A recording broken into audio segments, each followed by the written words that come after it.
Well, thank you so much for coming. This is the kind of presentation I get so excited about it. This has been such a, my passion and also a blessing for me to learn a lot from elders by working with them directly. So I would like to talk about Ibasho, the concept that we developed together, and also the concrete example of how we did it. Because I think that we talk a lot about utilizing elders' wisdom and experience, even like UN people talking about this. But I always scratching my head thinking, so how is the problem that we don't know? We know that older people have experience and wisdom, and we have to be able to use it. But I haven't really seen concrete example of how they were doing it. So I have opportunity to be able to work with elders. The first one that was actualized was in Japan, which I am going to show you this time. But before we start my session, I get this question all the time. So I'll start with explaining about why I started doing this. Some of you actually heard about this story because I share this all the time, but I went through my PhD with a great mentor, Jerry Weissman. I was in Saskatoon, Saskatchewan in Canada doing research in February, very cold. I got a call from him and he said, Emi, I have to talk to you. I said, sure. He said, I have not spoken to my wife about this yet. And I said, that's interesting. And he said, I was just diagnosed with Parkinson's disease. And he said, I just have to tell you, Emi, I realize that I have no place that I can check myself into, although I've been doing this work for 30 years. He was a researcher for 30 years, tried to improve environment for older people, nursing homes and assisted living. He really made a lot of impact to make it a better place, but he really doesn't belong any of the place I could even recall. And I said to Jerry, I know that it is, you made a progress, but I have to say, there's no place you belong, actually. So I just wanted to explore the possibility of, okay, some people, he just doesn't belong to adult day center, senior center. But when you think about the people who you think they are your mentor, maybe they don't belong to adult day center or senior center, nursing homes. But we didn't really do much to create one that fits for those needs, really. So I just had a very simple ideas that why don't I just try to create a place where they don't mind going there. It'll be very hard to reach, to create a place where they are willing to go there. But at least we could actually create a place where they can feel belong at least. So Ibasho is the name of organizations that we created.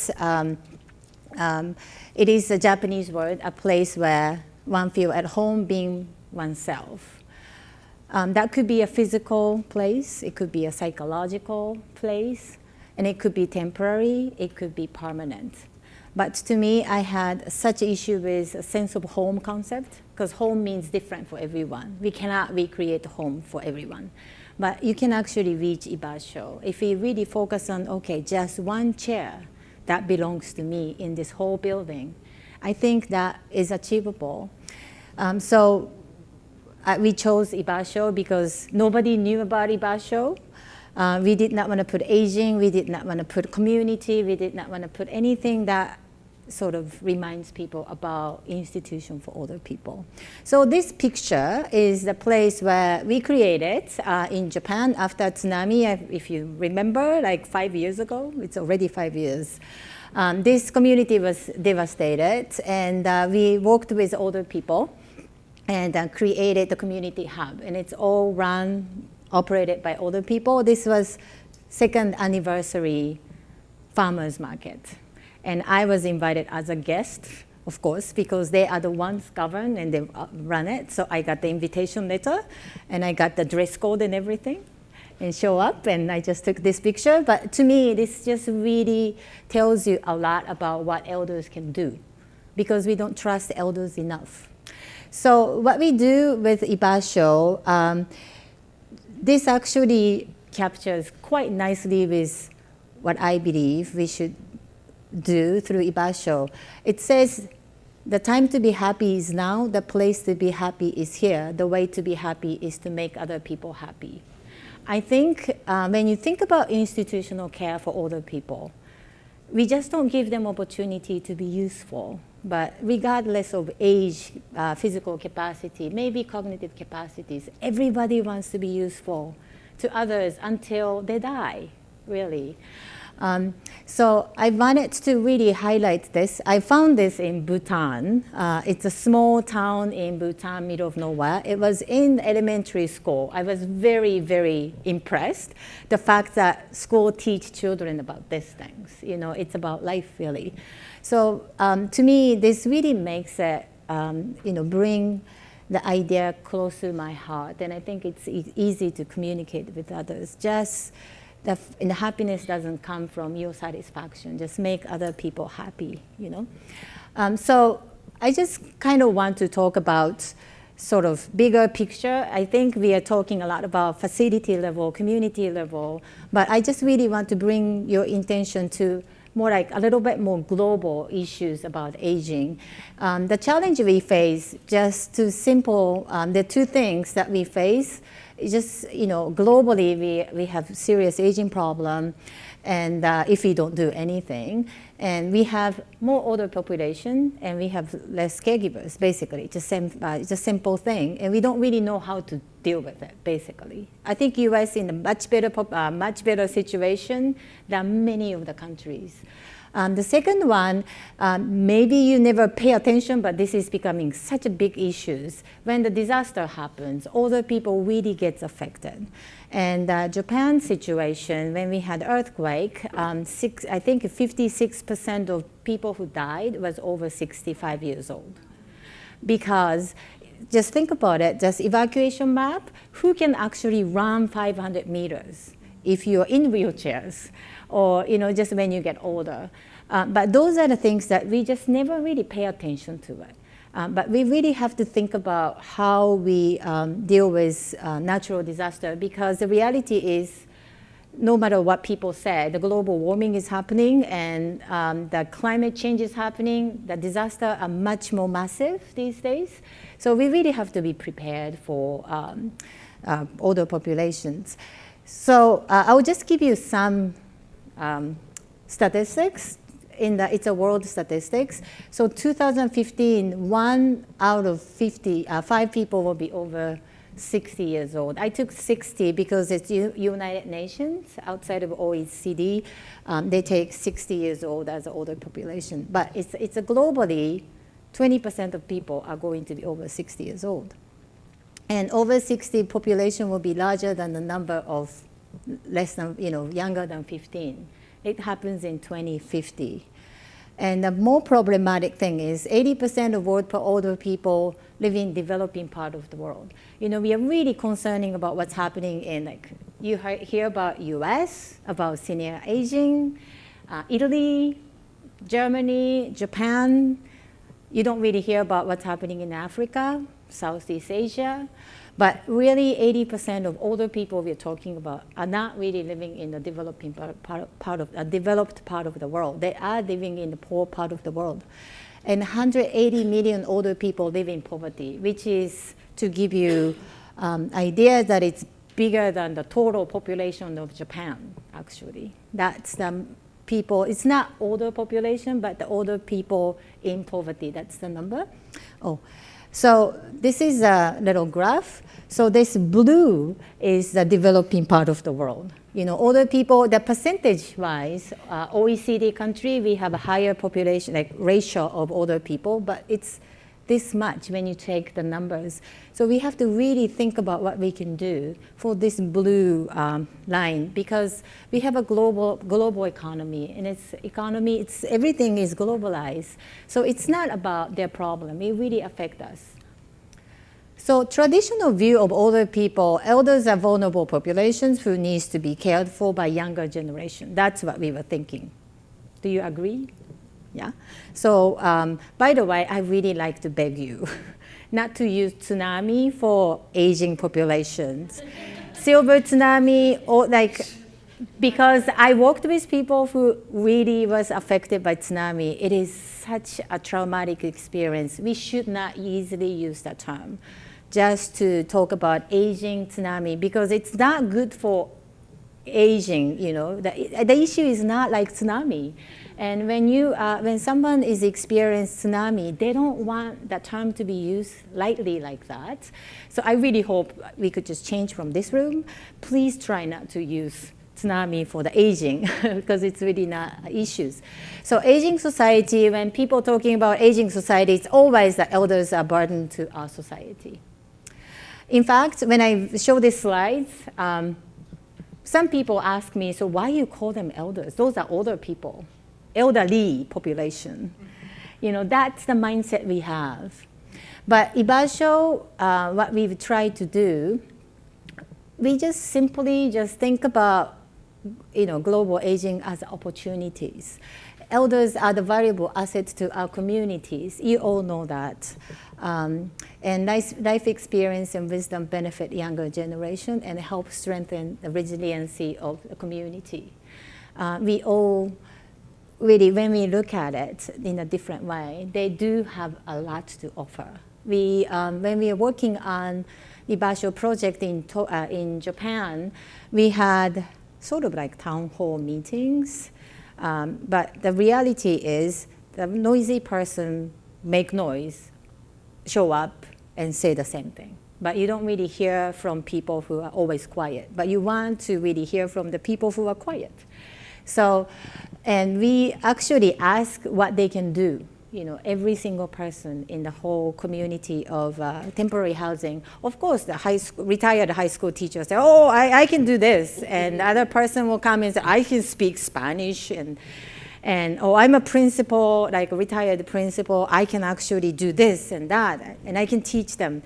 And there were ladies in the back. That was a fisherman's village, very quiet. And I said, well, 3 of you can come together. And they came up and said, well, you know, I have elementary school degrees. I'm really not really interested like high school teachers, but I can wash dishes every day. And I don't want men to wash it, actually. And the other person said, I can watch babies because we raise kids. And so there are a lot of things that people can do, but we just never really pay attention to those value, because whatever the value that we put in was someone who makes money, someone who has status, but doesn't really. So if you have the skill to be able to be nice to others, those skills are not really valued with monetary value. So people are not paying attention to it, but I think we should. So our mission is very simple. Ibasho is a not-for-profit organization. It's very poor, by the way. It's not funded, so it's really volunteer basis, but we are really hoping that this is going to grow so we can actually spread the words. But Ibasho, we partner with local organizations and communities to design and create socially integrated, sustainable communities that value their elders. We create a place where elders find opportunity. It's very simple. They can just go and find opportunity to contribute to their community. So at the Ibasho, when elders come, they are not going to be served. It's happened to be older people there and young people doing, computer work, or they bring children and just pass this baby to the older person, and the babies are like circulating around for 30 minutes among all these elders, and mother actually finished her work. So basically, it's not the place where we just say, oh, grandma, you sit there, I will serve you. We just always say, okay, can you please watch my baby because you raise kids for 5 minutes, So they have a place to go and do something. And our strategy is very simple. We help them to establish this place, but we are actually try to equip this community to be able to self-organize themselves and have a self-sustainable operation. So we don't really run and we don't really give funds after the cafe is open, but we prepare for them. So we do education, and we also help for program operation and architectural design with older people. And we do help for the construction with local partner. And we also do the research and evaluation heavily. So to give you a very simple structure, Ibasho normally work with, this could be like a group of elders, and they decide if they want to establish NPO, not-for-profit, or co-op, or social venture private business. And we always work with a local partner because the reality is that older people cannot start from scratch. They need a local partner who could help them. So we work with 3, but we just try to help this to be established. And we have a individual who has skills, like business people, we have architects, we have other people.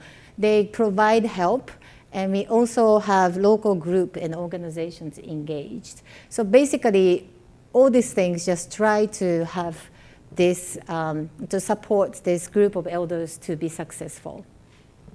So we have, the process is quite long, but we do start with assessing, because if the community is just not strong, at this moment, it's really hard to do. And before we make building, we do community capacity buildings. We don't start with buildings. I think that's the mistake we have. If we just develop the building before we develop the sense of community, the building is not going to sustain. So for the Philippines, we have about 1 year that they are developing communities. This Japan project, construction took about 6 months, and we spent 12 months for community development. But I really do believe the 12 months was really well worth it, because it's been about 3.5 years. It's just running perfectly, actually. They have a lot of problems, but they know how to solve the problem. So it is really about the process, not about the building. I just always have to sort of emphasize it, and it's sad coming from architect's background, but I think we just put too much effort on the building itself. So I just want to show you some of the examples. So we have projects, Philippines, Sri Lanka, Ivory Coast, and Japan, and Bhutan. And I would like to introduce the 2 examples, which is in Japan and Philippines. So this is the Ibasho Cafe that we developed. This actually had a the funding donation from US company. It's called Honeywell Corporation. And they have a foundation arm, and they approached us and said, we want to do help for the older people. And I said, we don't really do things for older people. We're gonna just try to help elders to help others. That's what we do. So we had about 8 months of negotiation, because they didn't really understand the fact that older people can do this. And also I was told, we are going to pull our funding out because you are abusing older people. You are using them. So I said, well, older people are not going to do it if they don't feel like it. Really, because if they don't feel like it, they just don't do it. But it took about 8 months of really public education and elder themselves, because elders said, we asked for not-for-profits to be established. They said, aren't we too old?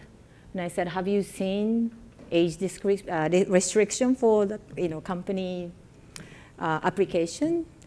They were like, well, but we are all 75 or older. Can we also, establish the company? I said, can't you? And they came to the city hall, and we applied. And of course, city hall, the woman at the counter said, are you guys opening up this company with all these older people? And I said, can you just shut up and go away? Because I think, but that tells you how ageism is ingrained in everyday life, even elder themselves. So, but we established this not-for-profit. That's the partner. It's Ibasho Sozo project. It's a not-for-profit among older people. And the purpose is to provide multi-generational community hub. This is not a grandma's cafe for grandmothers. This is a grandpa's cafe for young people. basically, and it's kind of interesting. So we design and we construct together, and they operate everything at this moment. And it's functioned as a cafe. Of course, this is licensed as a community center, and the kitchen is a heating space. So there are lots of policy issues that we face, but we didn't give up. We just decided to interpret it and just really talk to the community governments and the local bureaucrats to be able to work with them and just try to avoid a problem. Community resource center means that this is self-sustainable. So older people started vegetable farm. They started farmers market because they have to sell those vegetables that they grow. And then they started the noodle shop. I think Japanese noodle is popular in Japan too. So they actually sell bowl of noodle for lunchtime. And they also do like a try to teach children about the cultural values and local cultural value. But this is a place where elders find opportunity to be useful to others. Why this became cafe? It has a background history. I went to temporary housing units 11 months after the disaster happened, and there was 85 years old lady sitting at the tea gathering in a nursing home. It's called coffee hours, I guess. And I was sitting next to her, and it was quite cute because she's clearly 85 with blue sweatshirt with Gap on it, right? And she said, I lost everything on that day. And she was saying that I'm very grateful that people gave us food to eat, clothes to wear, house to live. Of course, that clothes came from Gap, clearly. But it gets too much. 11 months, I've been just receivers, and it gets too much. I like to actually get back to people, but I don't know who to write thank you letter. Like, do you write letter to Gap and thank you? But they just wanted to do something. But they didn't know how, really. And I said, well, don't you think you can make tea? And they said, well, this young lady does this for us, so it's okay. And these young ladies who are probably in 50s. And I said, no, my question is, do you want to make tea? He said, well, no, it's this young lady is going to do it. That's their job. They're just going to do it. And I said, do you not answering my question? Do you want to make tea? Do you think you can make tea? She goes, of course, yes. I can actually make better tea, and I can make a better snack. And I said, why don't you do it? And she answered, because nobody asked. But, I think to me, that was a simple answer that really hits me, because we probably never ask, because we don't expect for them to do it. So what we do is to come up, we have 8 principles, which I was talking about. We just try to develop the principle base or place, how we can create the place where older people can be useful. So the first principle is older people are valuable assets to the community. It's very true. When the disaster hit, all these older people died, but they actually saved a lot of young people because they knew exactly where to run.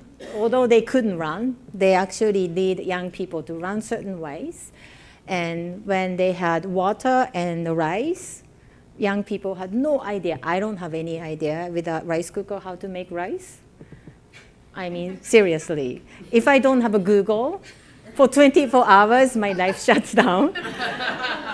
But older people have knowledge and experience, so they were able to start fire, make rice. Those are the knowledge that only older people has, and we have to actually value. So we really have to look at a value. This person is a retired carpenter, so he's making a noodle shop and teaching young people how to do it. And we try to create the principle to create the informal gathering space. I talked about the place where older people don't mind going there, at least. They don't want to go to institution. When you have a free time, do you want to go and hang out in an adult day center? No. I think we just need an informal place where people can go in anytime and go home anytime.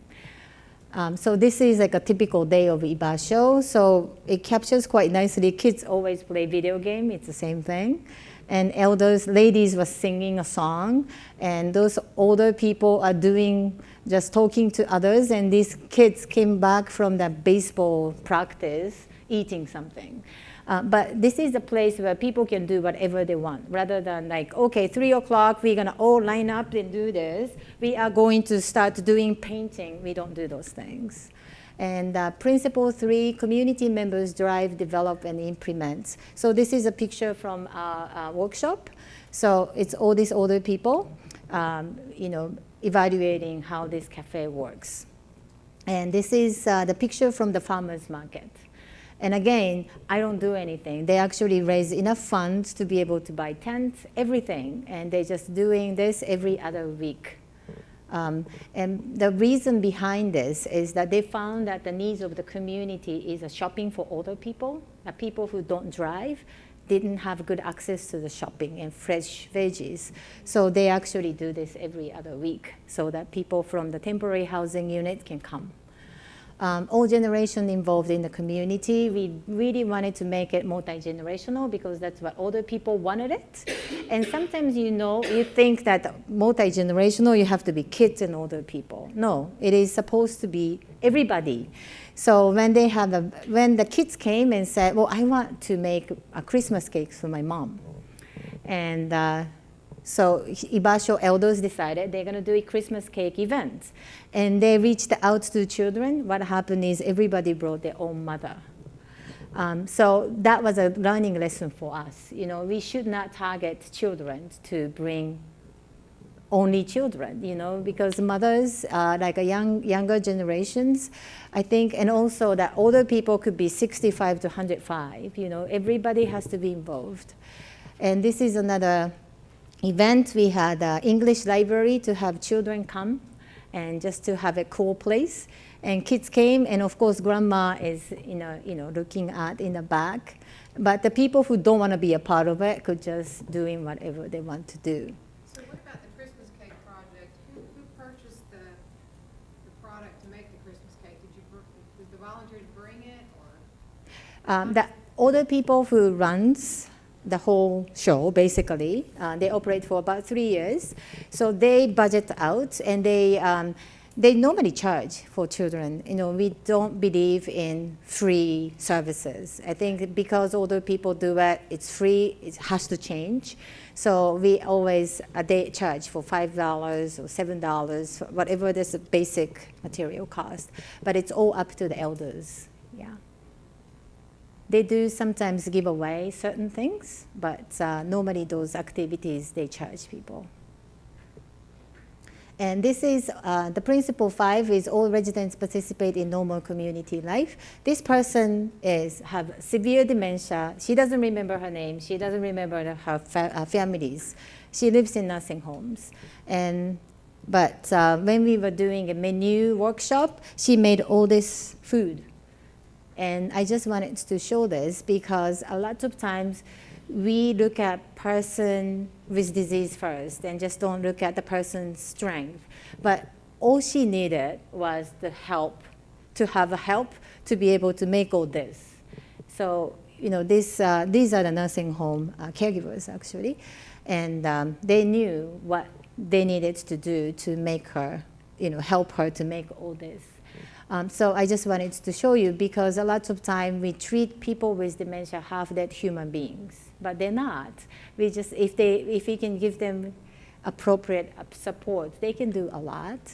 And all residents participate in normal community life. It's another thing is that they're making like a cultural, like a little tapestry. And this woman who is like in 50s didn't know how to make certain cultural thing. So she just came in and asked for any elders and said, I'm doing this, what should I do? But it's not such a nice way to have a place like this. And local culture and traditions are respected. So we have all these traditions that it's dying out in the cultural communities. Like those, like a Girls' Day, we have these decorations. I probably seen it when I was 3, but after that, we didn't do it.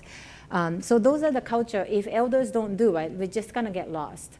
But people don't have a space. So they, in this place, they kind of display the cultural things. And the principle 7 is community are environmentally, economically, and socially sustainable. This is the picture from their monthly meeting. They do create, these are the operation core members. They have monthly meeting to decide what they're going to do next month, how much budget they're going to need, and all these things are decided by elders. And I just get the notes to say this is what we decided. So I just get basically report. And the principle 8 is growth of the community is organic and embrace imperfection gracefully. I think hospitals, nursing homes, like the concept of institution, I think we strive too much on perfections, but our life is imperfect. Do we have anybody here that living in the perfect place and perfect community that nobody bothers you on your street?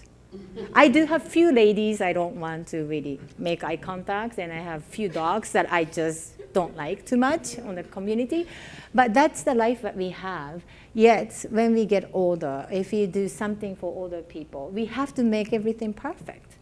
And we actually impose them to be perfect. If you don't talk to someone 50 years, this cafe is not going to solve the problem. So people actually ask me, so what if people don't get along? What do you do? Nothing. I mean, if these ladies didn't talk for 50 years because they don't get along, why do I think I can do anything? I mean, but think about that. When you're in the institution, you said, Dr. Power, I think you have to be very nice. I'll just bring you to that person's room. You can just shake hands because you have to be nice to each other. Because that's what we do, but that's not really normal. So I think we just really have to embrace imperfection. So this is a noodle shop that the gentleman was building. It's not perfect, and we didn't really plan on doing this. So when I walked in, I said, what is that box doing? So it was a noodle shop. Do I like this design? No. I don't think it's pretty, but that's functional, and they did it by themselves. That's what it matters. So we don't impose that. So I have a video that I would like to show you because I would like you to hear from elder themselves, if I can find.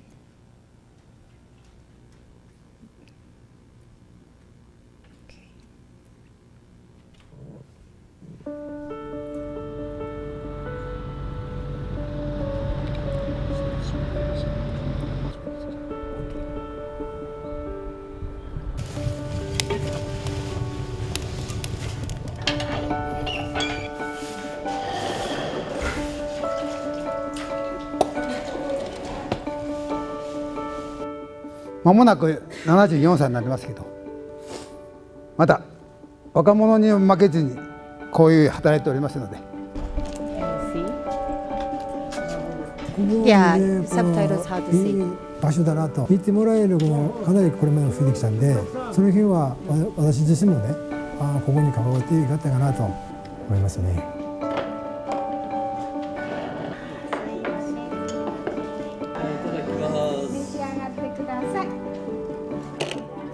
場所っていうのは誰でもいつでもゆっくりと休む場所だと思います。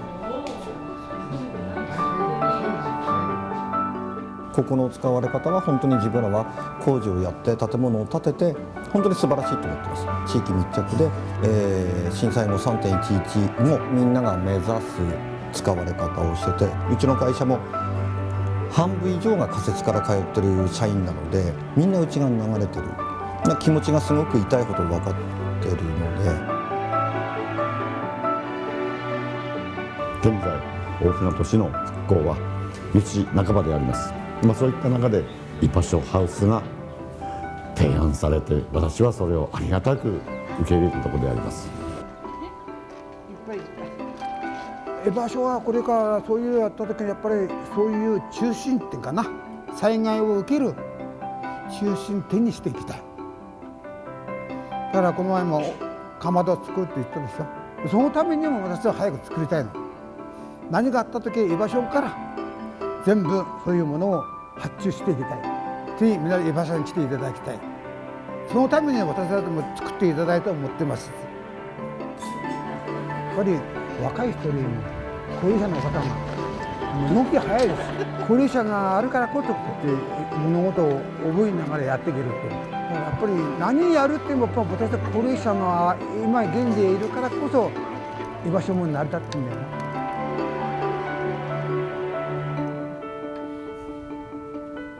やっぱりみんなで盛り上げていかなきゃ、楽しみたいお手伝いというよりは楽しんで。別に働くことは何も食うてないのね。だからもうこれやねきゃばがねとなったらやっぱり体が一人で進む。でもねやっぱり収穫するとすごく楽しみだしね。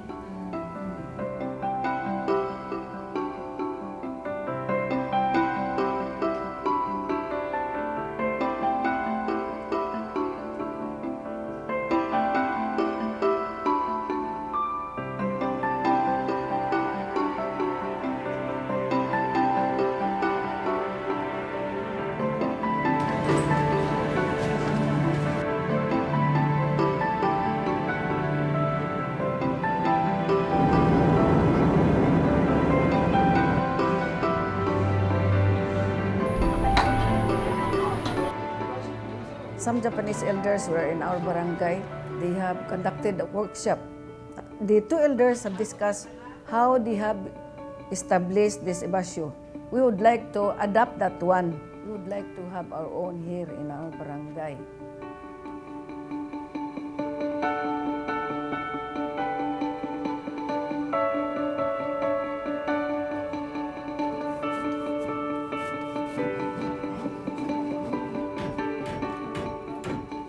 I like that we have an association with these Japanese elders. They have survived like us here in our place. We also survived the Yolanda. I think we have the same feeling that we become strong. We try to survive each other. もっともっとね、この本がやることがいっぱいあるということを今回特に感じた。だから居場所が帰ったらば、俺もこのその考え方、またやり方をきちっと皆さんに訴えたい。もっといい居場所をしたい。それは今現在私が思っているつもりです。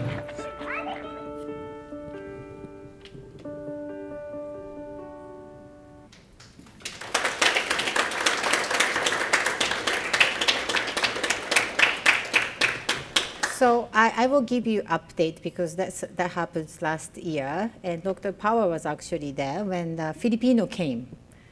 So what happened is that it was in the video. So Japanese elders went there and they did a workshop because they really did. They were the experts. And this is a picture from the workshop, how it's like. And you probably saw this in the video. When they came back, they made a donation box. The interesting comment was that these two elders are both 70s, and they said, well, you know, we always thought that the international development or disaster relief is something that you have to be elite to be able to do it, to work at the bank or United Nations or Red Cross. But we learned that we can do a lot today. So they made this donation box. They're actually raising funds for Philippines. And the Filipino came and visit us. We had funding from the World Bank. So they came and they made this meal, and I think I can actually tell you the interesting story afterwards. So we learned how to make the Filipino food. He actually had a little bit of food poisoning afterwards. Some frozen shrimp that wasn't quite frozen right. Yeah. And we actually brought both elders from Philippines and Japan to a United Nations conference, and they presented their disaster recovery to the representative. And the Filipino went back and they started with recycling project with what they have. So they're using tricycle. They also wanted to do the gardening, so they convinced basically their neighbors to have empty lots, which was not really great land. So they have all the children and older people just clean everything up and setting up the garden. This was the very first harvest. And we don't have that much money, and they don't have much money. So this became a place where Ibasho Cafe is. And they're really hoping, and we're raising funds to have a building. But at this moment, they have a small place where they can gather.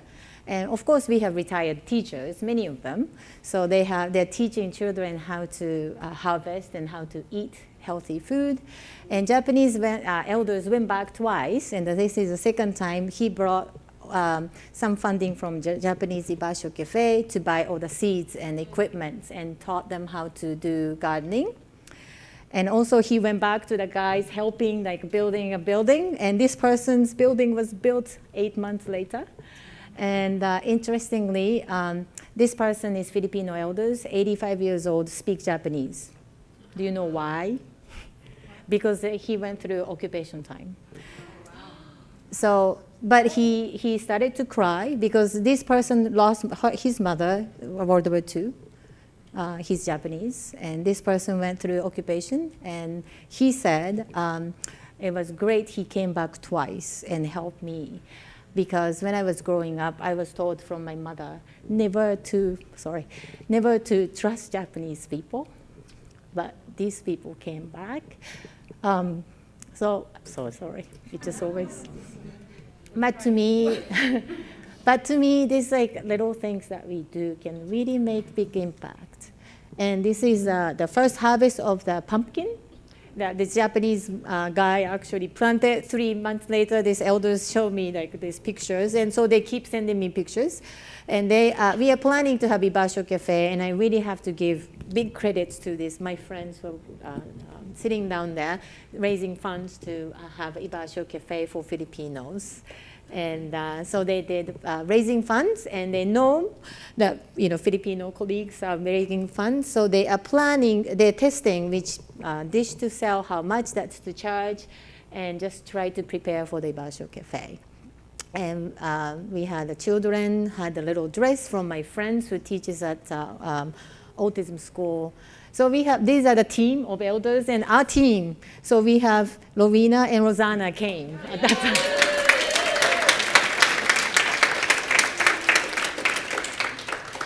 So I'm just going to skip this. And we are actually doing this in Nepal. 1 year after the earthquake, I was communicated by Nepali ladies. So we are making this as a women's project because the village women needs a lot of skills. So they never ask money, actually. They ask for us to teach them how to be independent. So we just try to figure out how we can do a livelihood project. And they have a building like this that we would like to make it earthquake proof, because I don't want to be in this building. Even not in the earthquake, I'm just like, this is gonna come down anytime soon. But these ladies actually fire all these red bricks and lay it the whole thing to make the building. It's just not strong, but they did it. So we're gonna try to just renovate this to make us a Ibasho Cafe. And also we are integrating old age home. They call it old age home, so I'm using the term.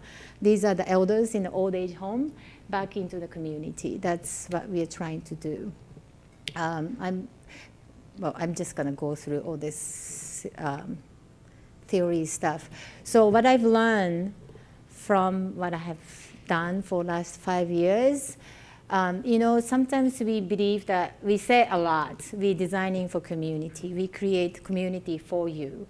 But community is really not something you can passively receive. That's something that you have to negotiate and create with others. And it just really, we cannot really make community ready for you to take it so that they have community. I think we just really, this is a big learning lesson that I learned. So it takes time, and we just have to live with their own time. Thanks, Emi. Can you do me a favor?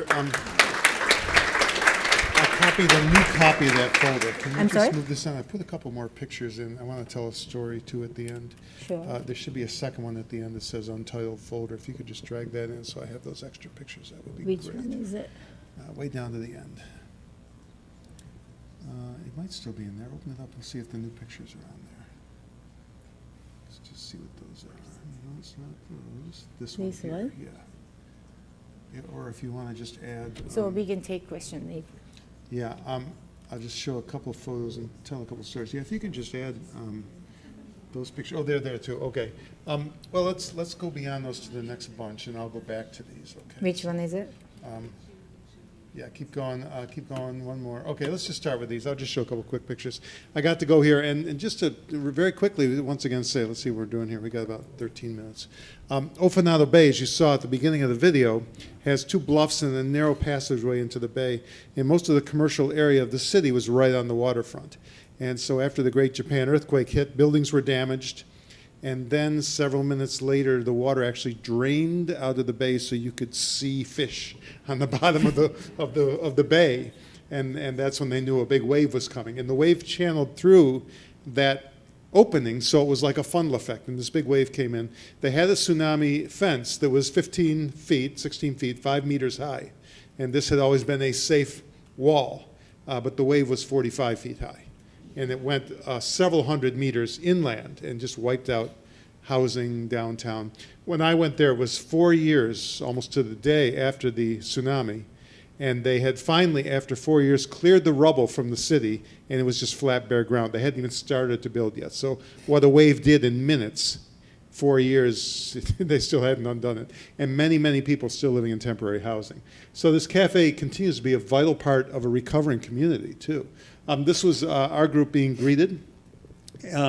And I just wanted to show, this was traditional Japanese construction, talking about traditional knowledge that elders have. This building was made without nails, without screws. This is wood being fitted together. And when you think about it, when your whole downtown area and all your commercial businesses have been wiped out, you might find nails in short supply.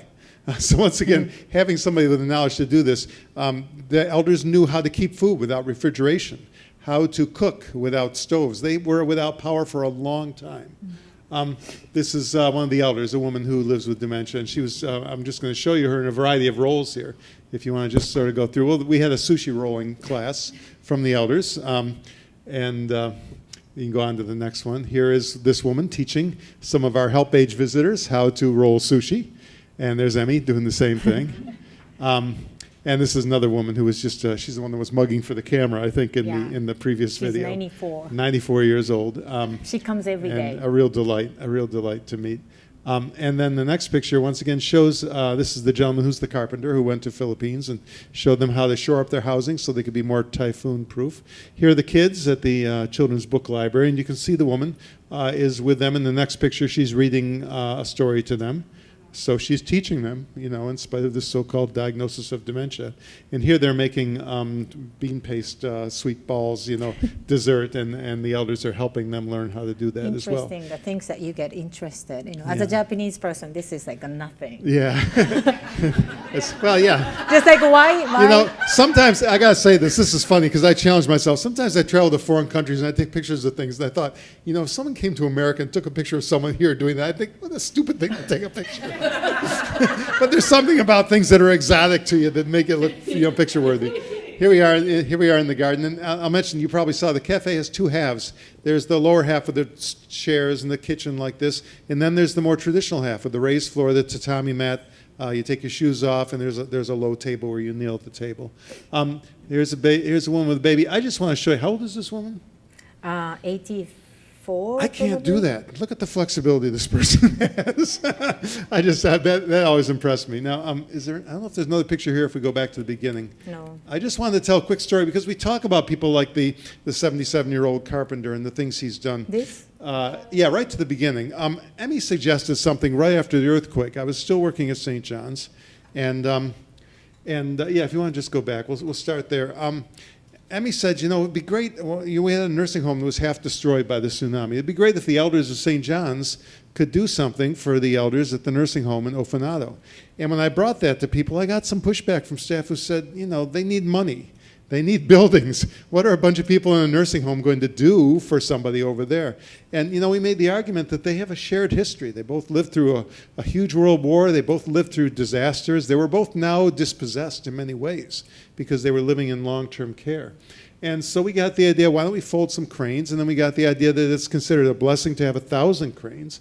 And someone said, they can't fold origami cranes, they're hard. And they are hard to do. So what we did, here's my friend Andrea helping a woman, Connie. Those hands belong to a woman who's on the promotional video for Alive Inside, actually. And because Connie has some dementia and some arthritis, they're folding together. And we did fold, there's one of our neighborhood teams showing their work. We did fold 1,000 cranes. We also got a Japanese volunteer, if you look at the next picture, who helped the people in our day program, I guess there's one more, there's Rose with hers, to come up with Japanese characters that sent messages of love and everything. This went in a big box to Ofinado, and the power of what people felt when they opened this box. And here are people who said, because they aren't active, because they can't build houses, they had nothing to give. This shows that even the people that we consider frail and less capable have a huge gift to offer, all the way 10,000 miles across the ocean. So shall we just take a few questions? And thanks, Emi, for this wonderful, it's so engaging to me to see the work she's doing, and she's worked, as she mentioned, in several countries, and we're looking at projects hopefully in the U.S. Been talking to people locally in Rochester, as a matter of fact, and some other places about getting grant support to see how this model translates to a less developed country like the United States. We'll see. A place that's really less developed when you think about being age inclusive. And so how can we use this in a city like Rochester, which has some central decay and lots of suburbs that you need cars for? How can we create a cafe maybe in an area that's less wealthy to keep those elders engaged? Yeah. So questions, anybody? Comments for Emi? Yay! I just want to say that this is the first time I've had the honor of hearing you share this, and I'm ashamed that I haven't heard it. Oh. I'm so moved by this, to see these elders playing an active role in the healing of communities. And on this level is profound to me. Great. Thank you. I really honor you for it. Thank you. Well, I actually, I would like to add a comment for that question. I do get questions and comments that, oh, you can only do this in Japan, or you can only do that after a disaster. I said, look, if people who lost everything could do this, why couldn't you do it? And I think we have way too many excuses not to do things. And now elders in Philippines doing this. And I still get the comments like, you can't do that in the States. And I said, look, Philippines, not very wealthy country. Government doesn't do anything about the aging so far. And they have not much money in the community. And they went through typhoon. What else you have to add to just motivate you? Finally, you think you can do it. I think, so people always think that you need a disaster to make this happen, but it's not, because aging, if we don't prepare, it's actually a slowly coming disaster if we don't prepare. So we really have to just, we have a choice between, we have two choices. One, keep complaining about it and not doing anything, or you can try something. Yeah, the bottom line is aging will be unsustainable and bankrupting if we view aging the way we do today. But it can be a blessing if we can do what Eden does to change the world's view of what it means to be aging. So as you were talking, it suddenly occurred to me. I just moved into a community, and my section are patio homes, older people. And then there's a section of younger people with children, and what an incredible concept, because as our country is going down the toilet in many respects economically, what a beautiful thing to start in these communities and start engaging everybody and raising their awareness. I mean, does that make sense of what I'm saying? Well, I think older people told me, like everywhere in Africa and other parts of Asia as well, they don't want, one priest actually told me very interestingly, he said, when I get tired or when I get depressed in a nursing home, the last people I want to see is other depressed old people. I want young people in the community. I don't have to be friends and I don't want to look after them, but I like to be living together. But I have to say, multi-generational activity doesn't happen just because you have young people and older people building next to each other. You need to have a program that really reach out to each other. And I think this Ibasho, older people decide what's best for younger people. And what they do is to invite young people and say, what do you think we should do? And how much things cost? And if we were to hire you, how much do I have to pay? By the planning phase, they actually do engage younger people as well. So it's younger people in the youth and the children on all this. And to reemphasize what Emi said, it's more about the process than the building. So the Ibasho Cafe is a vehicle to create a sustainable and useful role for elders, but the Ibasho principles can be applied anywhere, with or without the cafe building. Yeah. Those 8 principles can revitalize all communities and weave all generations together. Other questions? Yeah, Kaven.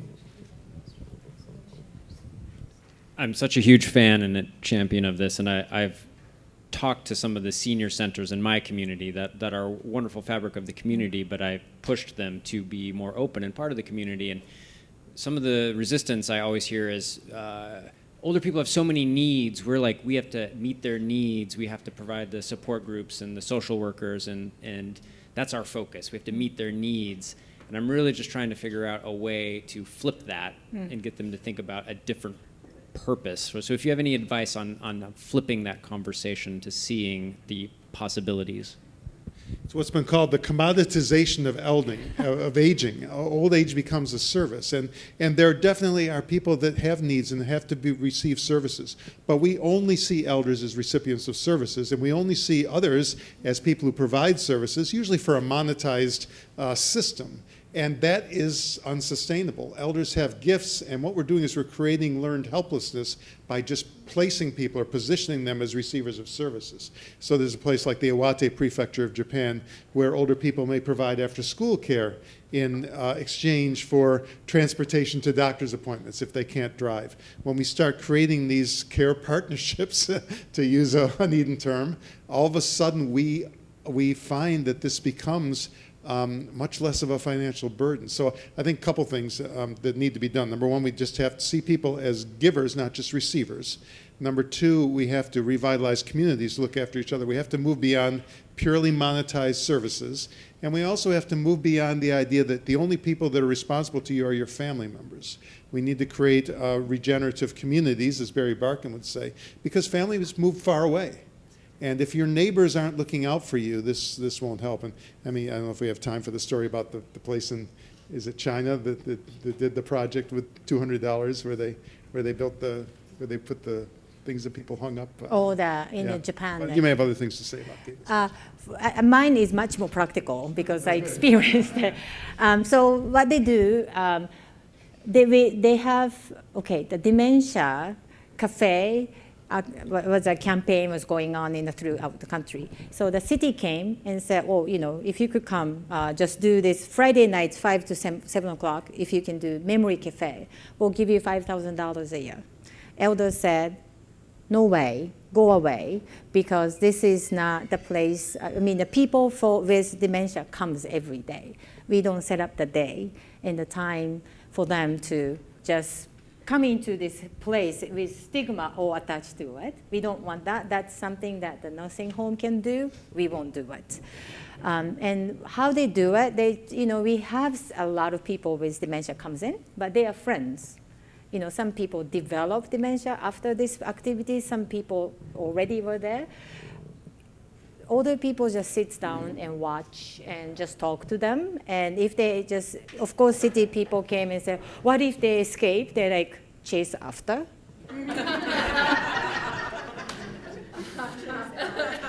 So I think. Have you ever thought about, or had people talk about just taking over a cafe or a space and creating this if you don't have the resources to build it from scratch? Well, I think senior center is a great candidate if we could do that, because that's the kind of place nobody wants to go now. And I don't think our generations, I'm not sure about Elle's generations, but my generation, I don't think I will go and play chess. No, I won't do that. According to the UN, I'm the older generation. So I think senior center can be transformed. And I think the funding is a problem, but the senior center does have a funding already. So how the funding can be used much more useful way is something that we should really think about. Yeah, and that's the Meals on trick. Wheels is another thing that creates more social isolation than anything if you don't do it in a different, innovative way. That's the trick, is the charter, how senior centers are funded, Meals because on they're so Wheels? medicalized right now. Yeah. And the biggest thing in transitioning a senior center is getting rid of that philosophy and creating a true senior center.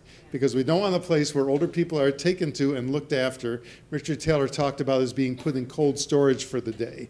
And that may sound harsh, but that's the view of a person who is often dropped off at a day center where things are decided for them all day long. So it's really important, if we're going to use senior centers, that philosophy has got to be broken down. Yeah. And Ibasho has got to be really taught to people. I'm going to run back to Jill here with the mic. Well, we're trying to get on video, so. So is there an opportunity that if you built the heart, which is really, this is really the heart, isn't it, of a community, that if space permitted, dwellings could appear around it, so you're actually totally moving away from an institutional model to a village model? Do you see that as, if you had the space, could that happen? Dwelling? I think this location of Ibasho in Japan is in the middle of the city. So I don't recommend Ibasho to be a part of the institution, like a part of nursing home. I do think that there is a benefit to have this. It doesn't have to be a cafe, by the way. It could be a bicycle shop. It could be a gasoline stand, whatever it's useful to the community that older people can actually run. But I think it has to be like a dwelling unit, just residential area. And I'm really hoping, like for the Nepal ones as well, that place become a destination for long-term care residents to also go to. Because the community people, they're so afraid of going to the nursing homes, right? But their friends goes there, they don't visit. But if that place, that Ibasho can serve as a place where people from the nursing home can come and meet with the community, that would be great. But if that's the case, I think it has to be away from nursing home. And I am a big fan of greenhouse, but at the same time, the greenhouse don't have a destination for residents to go out. You know, if you don't have a destination to go out, home become prison. It doesn't, home is a place where people come back to. So we have to create a destination. I think I see Ibasho as part of the solution. So we have a community garden in our hometown. It's close to the nursing home, but I was thinking we could expand that to become more of an Ibasho environment by, making it a farmer's market. The elders could go help, sow with the soil and, then sell homemade jellies and so forth like that. Would that be something to grow on, to go to my city council with, saying, why couldn't we make this more than just, because right now no one goes. It's this really nice, the gardens are raised. There's probably 3 people that really go every day to keep it alive. Yeah. And it's a nice big space, but when you started talking, I thought, wow, we could make the pathways right now are gravel, which is hard for nursing homes, for wheelchairs. We've actually brought our elders out there, and it was, it was kind of chaotic. But if we paved them, did bricks or something they could roll on, but can you grow from something that's already there that's not really? Yeah, of course. I think the challenge here, it just is who runs it. I've seen one in Singapore. They wanted to copy it, of course, without our permission, so I didn't know. And there were organization creating a program for older people to come and cook, and they're serving the meal to their neighbors. But it's not Ibasho, because the organization's creating a program for older people to do something. But my vision and elders, how they work here, is that they decide. And we didn't decide the cafe is the way to go. That was elders who decided it. So I think important lesson here is that we always start with elders and decide what they want to do. But before them, you have to empower older people because they need empowerment. There's a parallel between every Ibasho project and Bill Thomas's definition of an intentional community and the characteristic that there often is a purpose or a noble aim behind what it is. In the case of Ofanato, it was resilience and recovery after demarginalization after marginalization from a disaster. In the case of Bhutan, Emi worked with retired monks who had no family or connections in the community.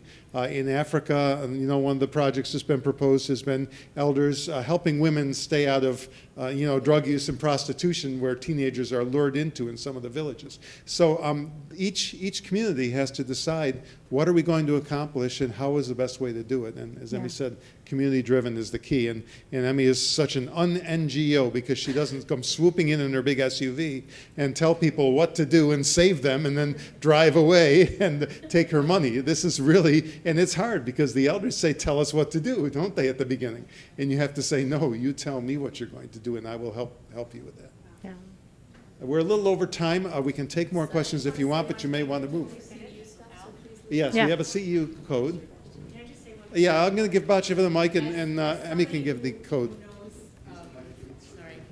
Hi. As somebody who really has known Emi through the very beginning of this and has seen the struggles and the heart that goes through, I just really want to commend Emi. She stayed fast to her dream. She really pushed forward no matter what happened, and look what you've accomplished, Emi, really, bravo. It is an honor to know you, to learn from you, and to love you. You really accomplished in such a tiny amount of time so much. Really amazing, bravo. Thank you.